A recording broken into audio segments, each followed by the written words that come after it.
আসসালামু আলাইকুম। শুভ দুপুর। দুপুর মানে 11টা বাজে। রান্না করতে বসেছি। সবাই কেমন আছো? আশা করি ভালো আছো। আমি আলহামদুলিল্লাহ ভালোই আছি। তোমাদের ভালোবাসা আর দোয়াতে খুবই ভালো আছি। দেখো, দোকান থেকে বাজার করে এনেছি। কম কম করে এনেছি। মাংস এনেছি 400 মাংস। এখন মাংসের দাম বেড়ে গেছে। আর এখানে আছে পুঁই শাক ডাল দিয়ে হবে। হলুদ গুঁড়ো 25, লঙ্কা গুঁড়ো 25, ডাল 150। তা এই করতে করতে পোড মারতে গিয়েছিলাম সিমেতে। আমার ছেলের অন্য একটা সিম আছে, বললো বিএসএনএল না কি নতুন একটা কোম্পানি, ওটা নতুন না আগে ছিল। তা পোড মারতে গিয়েছিলাম, সে অনেক বাহানা, চলে এসেছি।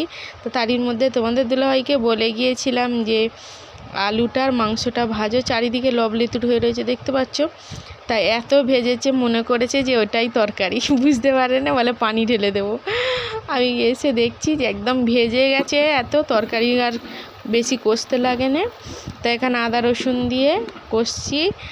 আর এতদিন আমি ভিডিও দিতে পারিনি, কারণ আমার ফোন খারাপ ছিল। অন্য একটা ফোনে স্ক্রিন ভেঙে গিয়েছিল, যারা আমার পুরনো ভিউয়ার্স জানো। তা সেইটা ছাড়িয়ে নিয়ে এসেছে, সেটাই এখন ভিডিও করছি এবং ফোন টোন হচ্ছে। আমার সেই ফোনটা অফ হয়েছে আর অন হয়নি, আর সেটা হবে কি আমি জানি নাও। তা এখানে হলুদ গুঁড়ো লঙ্কা দেব। তা একদিকে রান্না করতেছি, দাঁড়িয়ে দাঁড়িয়ে একবার করে কষছি, আর একদিক দিয়ে পুঁই শাক বাছছি। পুঁই শাকটা হলো আমার দিদি দিয়েছিল, সেটাই আমার দাদাকে দিয়েছিল, দাদা আমাদের দিয়ে গেছে। ওরা পুঁই শাক ভালো খায় না। তোমাদের দুলাভাই পুঁই শাক দিয়ে ডাল হলে আর কিছু চায় না। তা এখানে কষছি, বেশিক্ষণ কষতে লাগে না, মানে আলু একদম ঘেঁটে গেছে, মাংস ভাজা হয়ে গেছে। যদি না তরকারি রান্না হতো, ওই মাংস আলু ভাজা দিয়েই ভাত খাওয়া হয়ে যেত। তা একটু না কষলে, ঝোল ঝোল থাকলে খাবে কি দিয়ে? তাই কষে মাংস কষা। আজকের মাংসর এটা দারুণ হয়েছে খেতে, দুর্দান্ত। খেয়ে নিয়ে বয়স দিচ্ছি। নিজের রান্না নিজেই তারিফ করি, কারণ কেউ তারিফ করবে না। তা অল্প করে ঝোল দিয়ে দিচ্ছি, বেশি ঝোল দেব না, ওটা গায়ে গায়ে হয়ে গেলে আর একটু মানে ডায়মন্ড মশলা দিয়ে তুলে নেব। তা তোমরা এতক্ষণ পর্যন্ত আমার সাথে থাকার জন্য অনেক ভালোবাসা জানাই। আর একটা লাইক দিও ভালোবেসে। আর নতুন হলে সাবস্ক্রাইব করে আমার পাশে থেকো, নিত্য নতুন ভিডিও দেখার জন্য, আমার গ্রামের পরিবেশ এবং আমার গরিবের লাইফস্টাইল দেখার জন্য। তা দিক গুছান গাছান হয়ে গেছে। তা এই তক্তপোষটা বাইরে ছিল না, ঘরে ছিল। এটা তক্তপোষ নয়, বেঞ্চি। এই একটা বেঞ্চি আর বাইরে একটা বেঞ্চি নিচে নামিয়ে দেওয়া হয়েছে। আমার ছেলে ঘরেতে খুব মানে এতে একটা খাট কিনেছি, সেটা পরে আমি ভিডিওতে দেখাবো। ভিডিও করা রয়েছে আমার ছেলের ফোনে, যে খাটটা ওইটা বাইরে দুটো তক্তপোষ, দুটো বেঞ্চি জুড়ে আমার বড়টা সুতো। তো একটা তক্তপোষ কিনতে গেলে তার দাম অনেক, তাই জন্য একটা খাট কিনে ফেলেছি, গদি বাদে প্লাইবোর্ড আর লোয়ার খাট। তা যাই পারে হোক, আল্লাহ মানে সব কিছু আল্লাহর ভরসাই হয়, আল্লাহর ইচ্ছা থাকলে। তা আল্লাহর ইচ্ছা ছিল বলে কিনেছি। তা ওইদিকে ডাল পুঁই শাক হচ্ছে, আমি এগুলো গুছানো গাছান হয়ে গেছে, গা ধুয়ে এসেছি। তা ডাল পুঁই শাকটা হয়ে গেছে, গোসল করে এসেছি। ওর মা ভাত বার করতেছে, আর আবু বলে পেঁয়াজটা কই, আমি ঝুঁকে গাই নে ভালো করে হাতে দিকে দেখে কর, ঝুঁকে গাই নে শালা। এ দেখো ওর মা ফুল বার করলো, চাটনি হবে আজকে।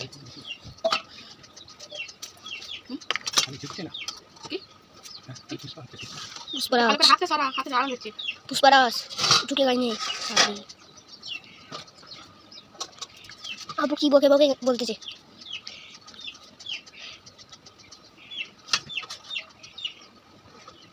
কি মা ডাকতেছে? তুমি কোন যাবে না? এটা তোমার কাছে দেখে দেন। আলো করে উঁচু কর, ভিডিও করতে করতে প্রচুর নষ্ট আমারে। এত নষ্ট। ভাত বার করলে আমাকে এইটা তরকারি দিল। দেখো এটা পুঁই শাক ডাল। এটা আমার ডাল বার করতেছে। তোকে ডাল দি? হ্যাঁ দাও। এটা আমার ভাত, যেটা আমার মা দিল। ওদিকে করবো? করো। এই দেখো বন্ধুরা, আমার আবু পেঁয়াজ কাটতেছে।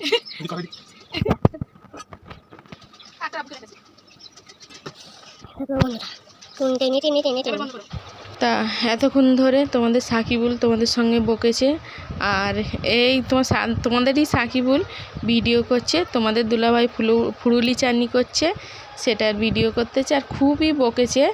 আমি সেটা মিউট করে দিয়েছি, এত বকান বকতেছে, প্রচুর বকে তো।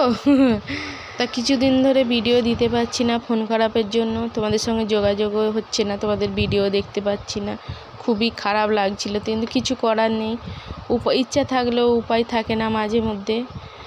তা আগে আমি মনে করি, তা তোমরা সবাই কেমন আছো জানাবে আমার কমেন্ট বক্সে। আর কি বলবো, সবাই ভালো থেকো,